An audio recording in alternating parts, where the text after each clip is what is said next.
Then God sent a huge fish to swallow Jonah, and he remained in the fish's belly for 3 days and 3 nights. He remained in the fish's belly for 3 days and 3 nights. Then God spoke to the fish, and the fish vomited, the Bible says, vomited Jonah onto the shore. Now, I've always felt a little bit bad for Jonah. And yeah, partly because of the vomiting thing, but also, Jonah doesn't want this assignment. I mean, here we have a different sort of prophet from what we're used to. Most of the prophets in the Bible are, zealous wizards, and we imagine them all looking like Charlton Heston, right? But Jonah's something else. Jonah is a disgruntled employee. God tells Jonah, you have to go to Nineveh. But all Jonah did was whine and complain about it and drag his feet. And then he even went so far as to attempt an escape, booking a ship going in the other direction. Now, that's where the fish comes in, of course, because God sends that big fish. Now, maybe it's a whale, maybe not. The scientific classification of sea creatures wasn't even a good idea at the time of writing this story. God sends what, for all intents and purposes, is a sea monster. God sends a sea monster to swallow him up and save Jonah from the storm that God also sent. Now, as human beings, we are probably tempted to hone in on Jonah, flawed as he is, because he is also human, like us. And also because sea monsters aren't a day-to-day part of our lives. But when we humans lived closer to the earth, the power of the natural world to give life as well as to take it was an accepted fact of existence. So the monster, the big fish, is an important figure as well. When this story was originally told, with the darkness approaching and a world lit by fire, there was nothing so frightening as what lived under the waves, dimly seen from the shore or from the decks of frail, small boats. In those boats, in fact, one false move, one casual flop of that enormous tail could end your life. Now, we have to protect these very creatures from pollution and overfishing.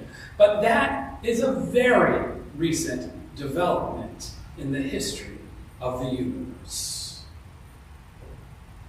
So it would be a mistake to ignore this force of nature, this sea monster, in a story by and about people who saw themselves as part of nature. You see, the big fish is a divine agent there to rescue him and to teach him a lesson. And maybe there is something we can learn too, if we step out of our insulated, both metaphorically and literally, insulated 21st century lives. Now, the story of Jonah, like all the Bible stories, has been treated to a lot of interpretation over the centuries.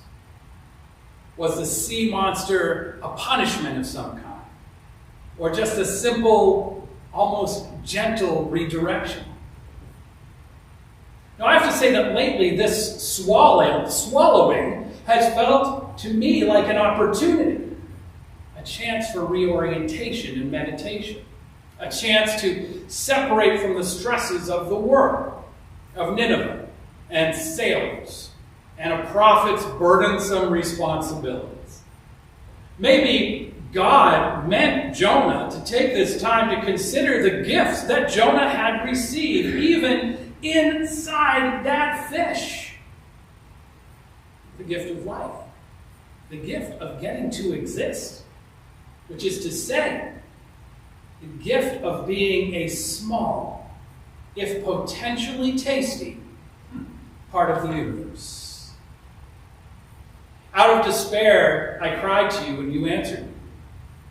Out of my despair, I cried to you and you answered me, Jonah says, from the belly of the fish. Those who cling to worthless idols, he says, forsake their well-being.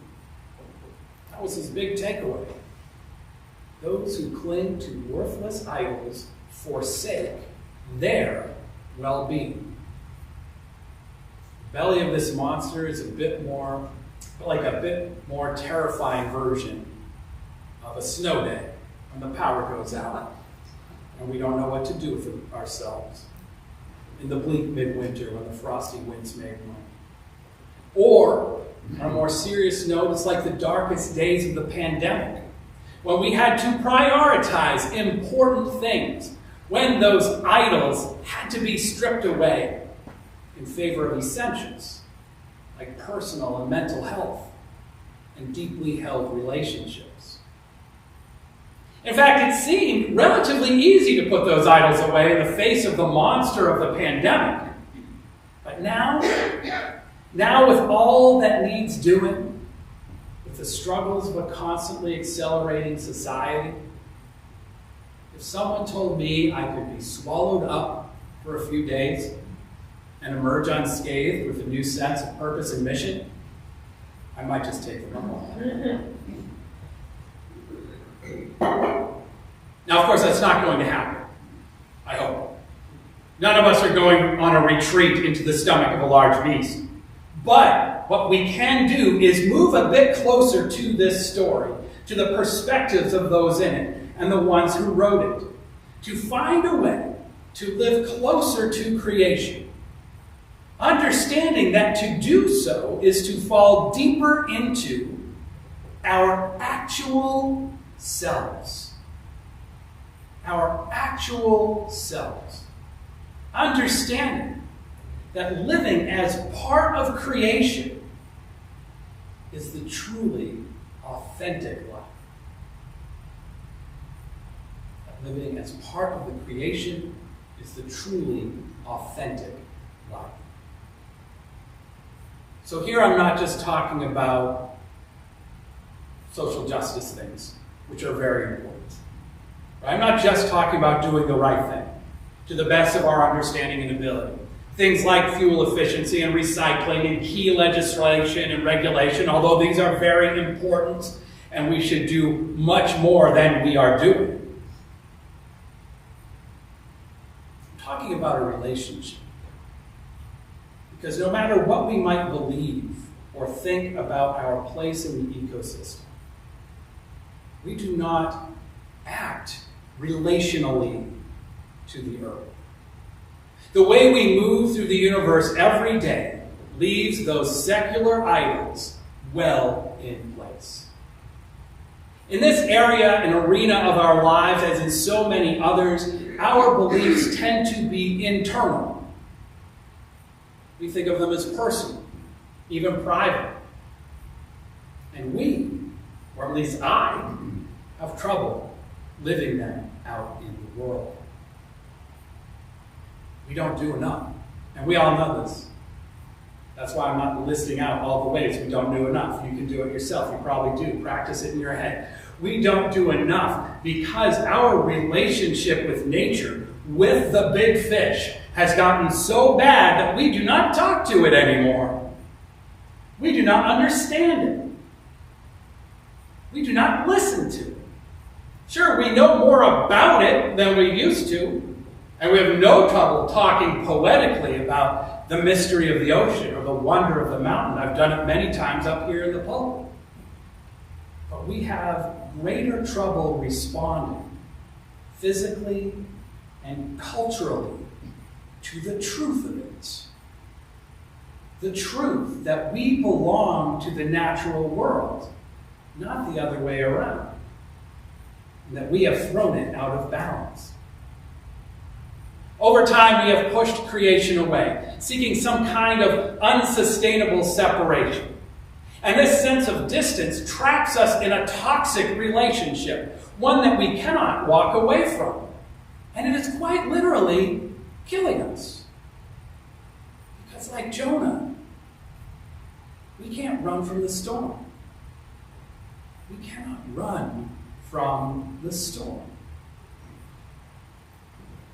Now the bad news, and I think we all know the bad news, is that it will take millennia to fix this relationship with the environment, to change our attitude and consider ourselves as beholden to an even larger network of being. This idea of being part of something greater, a fundamentally part, not intellectually a part, this is a scary thought for people. For people raised in the Enlightenment, the Emersonian idea of individualism. So it's most likely neither we nor our children will be around when human beings finally find that balance. The balance that we need for sustainability. However, we can make a start, can't we? We can move this conversation forward. I know that Advent is over, but hope is a bedrock of all faiths at all times. Hope is a bedrock of all faiths all the time. And we can start that conversation.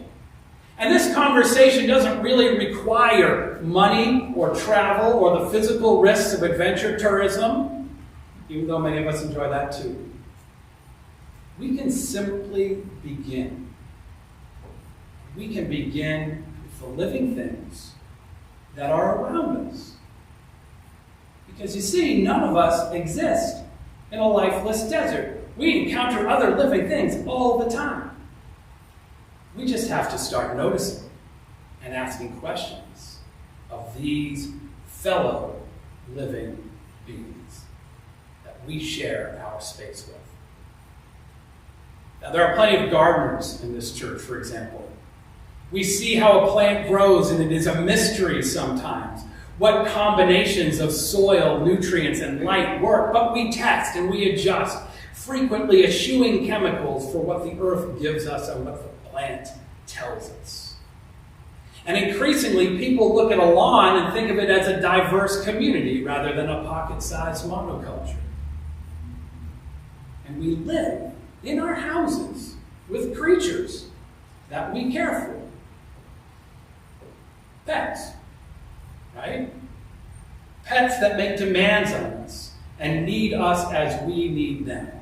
And in all these cases, we have an opportunity to learn and hear from creation, to adapt to others. The Monks of New Skete in our reading tell us that living in close association with dogs helps to avoid a temptation that is always present in the contemplative life, the temptation to live narcissistically. The temptation to live narcissistically. Now, we are not contemplatives, but I think we can agree that narcissism isn't just a struggle for monks. Now, I've been reading this book because over at the parsonage we recently got a puppy to go with our 3 cats and our 11 houseplants. And this puppy, when she arrived, was like a large rock dropped into the placid pool of our household ecosystem. So we learned pretty quickly that if we wanted to maintain the peace between all these living things, many with different priorities, all with different personalities, all with different modes of communication, if we wanted to keep the balance, we could only get so far with training them to do what we want them to do. Instead, we also need to learn about them, to negotiate, to read and study the general nature of all these species, of these not so distant relatives of ours. And then more specifically, we need to observe them and communicate with them as individuals situated in a community that includes so many more people and other living creatures than ourselves. And we all do this all the time. We do this sort of thing. We don't even think about it. We do it with people. We just don't always do it with intention. And it is the intention that makes the adaptations and the negotiations in any relationship stick. When we're good at a relationship, it's because we know that we have to let ourselves be changed in order to grow closer to someone or something else. The monks say that we do not find God solely in the interior realm. We do not find God solely in that interior realm. And they say, when we live our lives as if we did, we fall victim to a dividedness that has serious consequences. For hundreds of years, we have been limiting our God, intellectualizing our God, to feelings on the inside that do not connect with the world outside. The path towards salvation, however, for all of us today, relies on turning around and walking out into a world of nature that is as much a part of us as what we see as ourselves. It is as much a part of us and we of it as what we see as ourselves.